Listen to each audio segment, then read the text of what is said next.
with the state-owned petroleum companies in the Middle East. Why Ruto chose to characterize the deal as a G2G is the first red flag that points to mischief in this deal. We now know that the characterization of this deal as a G2G was meant to shield the three Kenyan companies from paying the 30% corporate tax. I will return to this matter later. 2. The shilling has continued to fall against the dollar. The cost of oil has not come down since the deal was signed. 4. The scarcity of the dollar has continued. 5. The landlocked countries that depend on us for oil are abandoning our pipeline because it has become too expensive. In other words, the deal has not addressed any of the problems Ruto said it would. When Ruto initiated this deal, the US dollar to the Kenya shilling exchange rate was 132. Today, 6 months later, it is Kenya shillings 159 to the dollar. The cost of fuel shot up significantly after the deal. Why have things moved from bad to worse since the deal was signed? Well, the deal was a scam for which we now demand full disclosure and full accountability. It is corrupt and rotten to the core. It is state capture by Mr. Ruto and company and a conspiracy against the country. Ruto's collapsing the country while feeding Kenyans on lullabies. Other than keeping the cost of oil permanently high in Kenya, the deal is costing the country dearly in terms of trade in petroleum with the landlocked neighbors. It is shrouded in deep secrecy. To date, only 2 documents have been made public. That is, the Master Framework Agreement with petroleum trading entities and the Open Tender System Modified Agreement with marketers. The Supplier Purchase Agreement between the Middle East oil firms and the hand-picked distributors in Kenya has never been seen. We challenge Mr. Ruto to publish this document. Nobody knows how Gulf Energy, Galana Oil Kenya Limited, and Oryx Energies Kenya Limited got nominated to handle local logistics. But the hand-picked distributors are selling oil to us at almost twice the price from bulk suppliers. These companies are also manipulating deliveries date ranges so that they can minimize on prices. We know that in August this year, 4 months after the deal, the government allowed Oryx Energies to sell oil at prices that had been inflated by 17%. In the Ruto deal, Oryx is a supplier of diesel to other oil marketing companies in the country. The excuse was to delay in discharging fuel at the jetty. This shady business model is being deployed by all the companies that were retained in the Ruto deal. They buy at low prices, delay discharging, then ask to be allowed to offload at higher prices, and the cost is passed on to the consumers. In the case of Oryx, it had bought the diesel at an average Platts price of $97.88. That is 14,182 shillings per barrel in July, but was allowed to sell the same to oil marketing companies at 114.5 US dollars, that is 16,585 shillings per barrel. Some of the companies charging the higher prices deliver more cargo than they were contracted to deliver, forcing Kenyans to buy more of the oil whose prices are inflated, hence the permanent high prices of petroleum products. The ministry is changing billing month to allow the oil firms quote higher prices. For instance, cargo that was bought in July when the price was low is allowed to quote higher August prices and pass the burden to the consumer. The deal that Ruto hailed as phenomenal has resulted in high landed costs as a result of structuring of the contract. The faults include the double counting of some cost elements and fixed freighted premium, which sometimes are higher by up to $50 per metric ton. The cost is passed on to the consumers. It also lacks flexibility, which further exacerbates the pricing model. Uganda has announced that it will no longer purchase petroleum products from Kenya because middlemen have inflated prices by up to 59%, imposing too high a cost on consumers. The exact same scenario is prevailing here. The middlemen President Museveni is talking about are Kenya government officials. I repeat, the middlemen President Museveni is talking about are Kenya government officials. The deal has interrupted supply. Gulf Energy, which manages up to 50% of government importation, has been experiencing serious challenges securing letters of credit. This is because the single bank that was picked to provide the letter of credit is struggling with big bad loans. Consequently, there is delay for clearance of importers to offload oil. Ships are queuing at sea for up to 18 days, awaiting a confirmation of a letter of credit in order to discharge, while the Kenya Pipeline Company goes without operations for days because there is nothing to process. Then the companies incur demurrage, which is transferred to the consumer. Under the open tender system, that's the old system, demurrage costs are 45,000 US dollars per day for the biggest tanker docking at the port of Mombasa, and $31,000 per day for the second biggest vessel. But under the Ruto deal, demurrage has risen up to $70,000 per day. This cost is passed on to the consumers at the pump.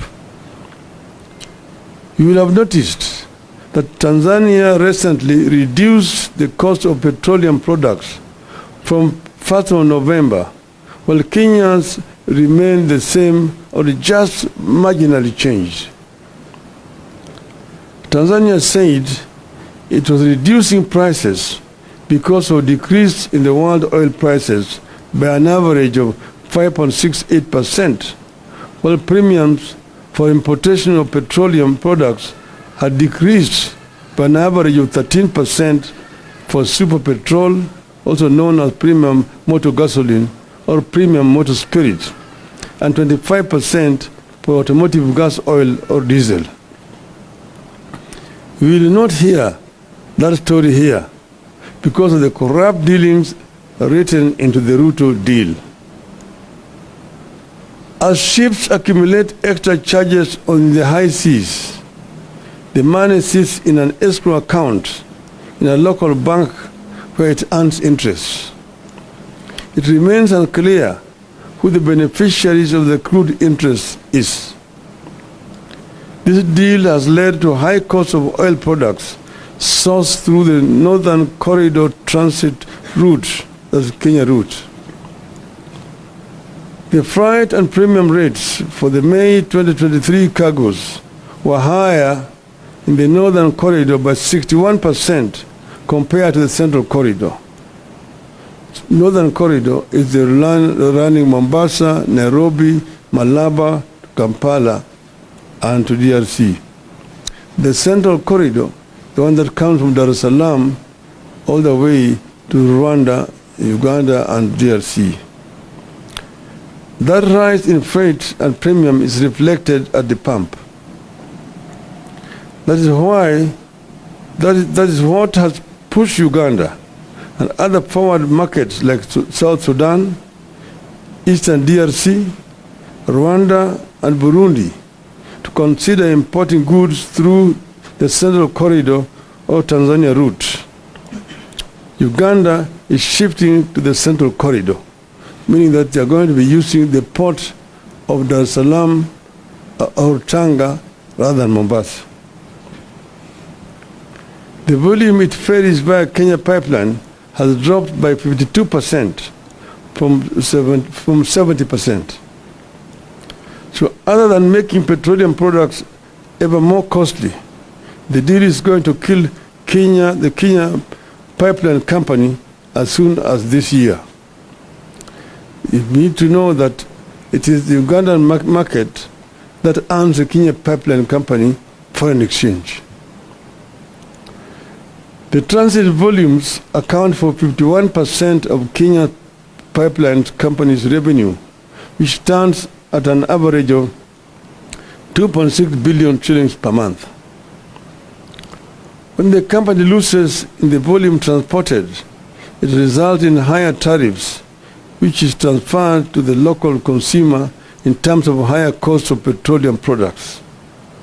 A 10% reduction in the transit volumes would result in a 5% increase in tariffs, which is reflected at the pumps in terms of cost of fuel. The change of route by landlocked trading partners will force a number of Kenyan oil marketing companies and logistic firms to close shop. Of course, this leads to job losses, loss of foreign exchange, loss of revenue for the country as a result of KPC losing transit share. Ideally, Kenya should have provided a pipeline and storage capacity allocation for Uganda market. Kenya should also have allowed the direct participation of the Uganda oil marketers in sourcing petroleum products through the Northern Corridor route.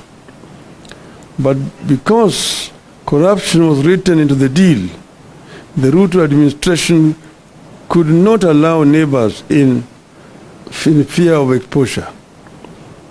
Consequently, the KPC is set to lose substantial business to Tanzania.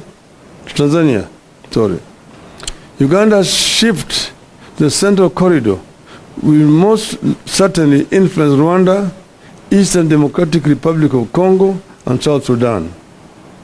As KPC loses business, it will charge more for its product to stay afloat, hence the ever-rising cost of petroleum products.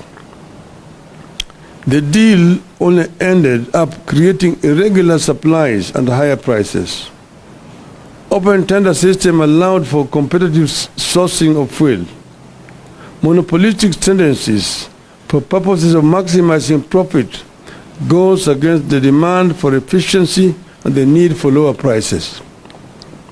It is going to drive a number of oil marketing firms out of business, leading to job losses and loss of revenue for the government. The deal that Ruto signed with the oil companies has excessively high freights and premiums compared to those witnessed in the open tender systems. They are as high as an additional $50 per metric ton.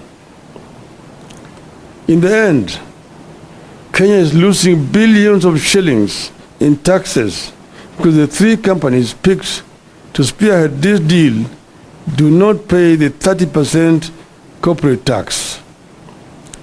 Shielding the three companies from this tax is the reason Ruto told Kenyans that it was a G2G deal. Your guess is as good as mine on who is pocketing the unpaid corporate tax. But the burden of the unpaid corporate tax is passed to Kenyans at the pump. Now, ladies and gentlemen, our stand as Azimio. 1. Ruto must immediately cancel the contract and revert to the open tender system, which ensured guaranteed supply of petroleum products. It has assigned responsibility to various players as opposed to the so-called G2G that is making Kenyans depend on inefficient and corrupt players. The open tender system was efficient, accountable, and competitive, and offered prices commensurate with international pricing model. 2. The Ethics and Anti-Corruption Commission needs to move in, not to sanitize, but to get to the bottom of how and why we got into this deal and who is benefiting from it. 3. The men and women who came up with this self-serving deal must be charged and sacked. 4. The government must restore taxes to 8% from the 16% that came with the Finance Act. 5. The government must make public the so-called MOU between Kenya and Saudi Arabia and the United Arab Emirates. 6. The Ministry of Energy and Petroleum must make public the deal is signed with oil companies. 7. The Ministry of Energy and Petroleum must make public the supplier purchase agreement it signed with the oil companies. 8. The EACC and the Director of Criminal Investigations must investigate the tax compliance status and pricing model of the three oil companies. 9. We need a comprehensive brief on what the move by Uganda to pursue much of its petroleum needs through the Tanzanian Central Corridor means to our country, especially to the future of the Kenya Pipeline Company. End of statement. Thank you.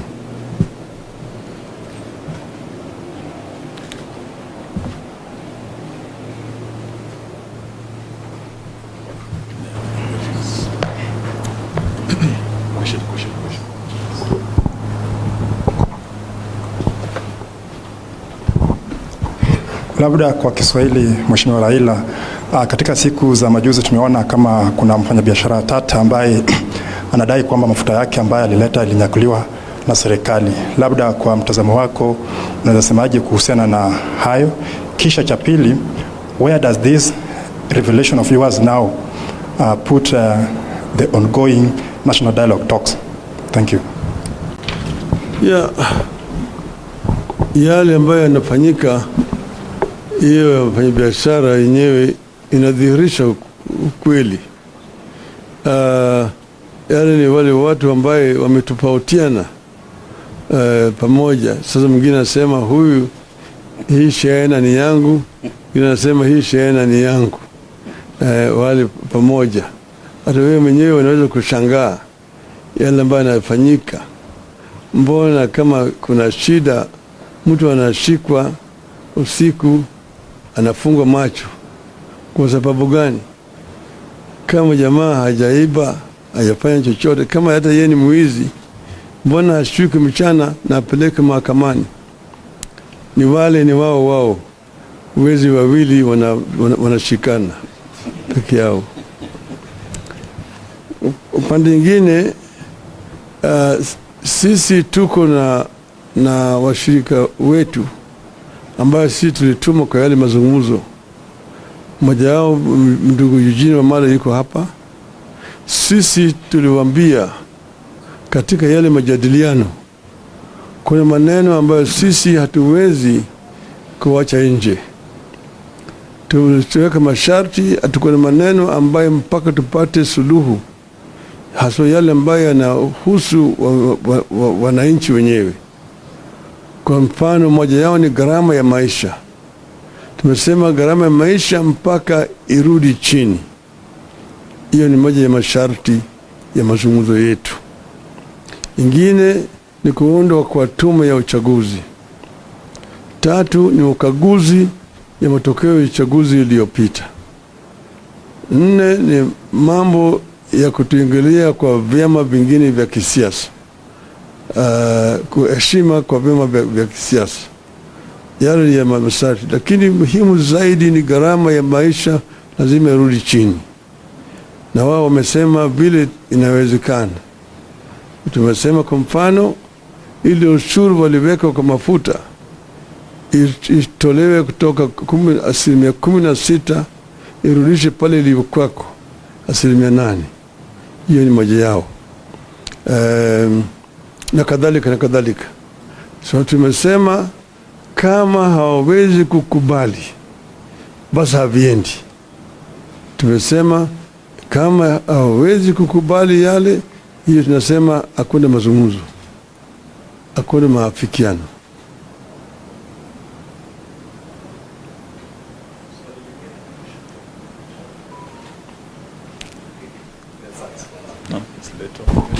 Over the weekend, you alluded that the inflation of prices on petroleum, on fuel, was about 30 shillings. Maybe expound on that and how these you call cartels are fleecing Kenyans' pockets at the pump, and how much, by how much? No, I mentioned the other time, and you're going to find it in the statement that I've just read there, how prices are being inflated and then passed on to the consumer. I mentioned, for example, you'll find that you're being charged 217 shillings, but actual price would be 187 shillings. Now, where we are not sure is how that 30 shillings is being distributed, who is the beneficiary. But I've also explained to you how the whole of this process was conceived, how it was then executed, and how it is actually hurting the consumer down here. You'll find, for example, that ships are taking very long. They're waiting when letters of credit have not been confirmed, incurring demurrage charges. The demurrage charges themselves have also been increased. It used to be $45, $1,000 per day. It is now $70,000 under this deal. And all that is being passed on to the consumer. So what is happening here is a complete rip-off. People are paying for air, and these people are very happy with this.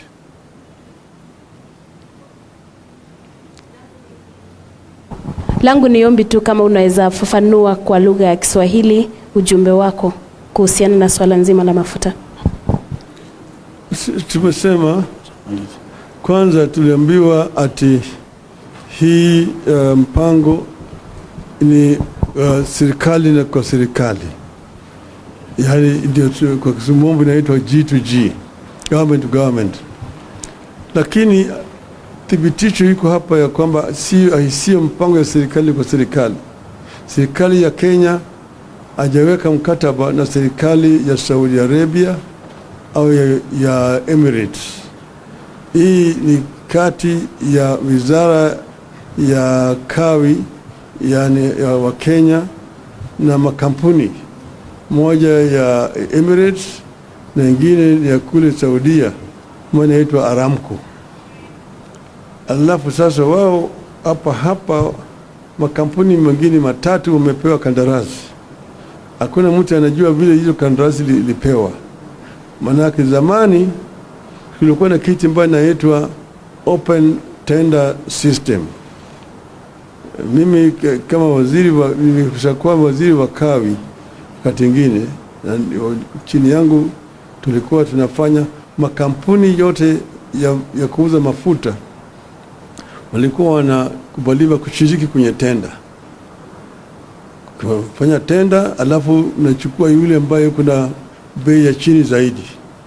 Sasa hiyo kampuni ndio inapewa ruhusa ya kwenda kuleta mafuta na kuwauzia wale makampuni zingine hapa. Ikifika tena baada ya miezi mitatu, hiyo tenda nyingine inafanyika namna hiyo. Lakini sasa hiyo imetolewa. Sasa serikali ndio inanunua kutoka katika hizo makampuni mawili ya Saudia na ya Emirates, alafu inakuja kuuzia watu hapa. Lakini hata hakuna ubaya na hiyo. Kinafanyika ni kwamba katikati hapo wameweka vikwazo zingine, alafu ujanja zingine hapo ambayo wanazidisha naye bei. Kwa hivyo bei inakuwa juu zaidi kuliko kama ingekuwa inakuja under ile OTS system. Na hiyo bei yote inapitishwa kwa mwananchi. Mwananchi huko chini inabeba hiyo mzigo. Kwa sababu ya yote pale ambayo yao jamaa wanakula hapo katikati, hapa kuna hii panya ambayo inakula hapo katikati, hiyo ndio inasukumwa kwa wananchi hapa. Na kwa kila lita ambayo unanunua kuna shilingi 30 ambayo imewekwa zaidi juu yake. Na hiyo inakuliwa na hao watu katikati yao. Ndio tumemwambia Bwana Ruto, utuambie sisi hao watu ni kina nani? Na kwa hiyo unawajua, wewe ndio uliwaweka pale. Kwa sababu gani umeweka hao pale? Wananchi yanaumia hapa chini. Na swali Mheshimiwa Raila Odinga. Jina langu ni Sydney Chazima kutoka NTV. Swali la kwanza ni kuhusu tunamuita njeri wa mafuta. Sijui kama umesikia hilo swala kuhusu uagizaji wa mafuta kule Mombasa. Kuna meli ambayo imeshikwa ilikuwa na mafuta kuleta nchini. Je, mama huyu ni mmoja wapo ya wale watu ambao wanaongelea? Alafu swali la pili, tulimsikia Mheshimiwa Kalonzo Musyoka akisema hivi majuzi kwamba ikiwa mazungumzo ya uwiano kati ya Azimio na Kenya Kwanza hayataendelea mbele, basi mnaweza rejea katika maandamano. Je, hilo ni wazo sawia na lako? Kwanza hiyo swali ya pili, kwanza hawajamaliza. Hatutaki kuanza kutoa masharti sasa. Wakifika wakati ambayo itakuwa wametofautiana kabisa, kuna mafikiano, sisi wenyewe tutatoa taarifa yetu. Kwa hivyo wakati hii sitaki kutoa hata vitisho vingine. Inaonekana ya kwamba sisi tunatoa vitisho, manake hatutaki watu wawe na mafikiano. Sisi bado tunawapatia fursa kuongea. Pili, hiyo mama mafuta, huyo mama mamona na unajua biashara ya mafuta, unajua gharama yake, pesa ambayo inatakikana ufanye biashara ya mafuta bilioni 17. Angalia sura yake kama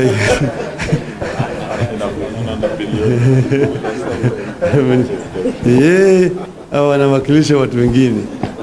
Sasa wale ambao wanawakilisha ndio tunataka kujua, maana yake mingi ni kama sarakasi. Asanteni sana. Tutatumieni nakala ya dozi ya hii kwa uchambuzi kamili. Asanteni sana.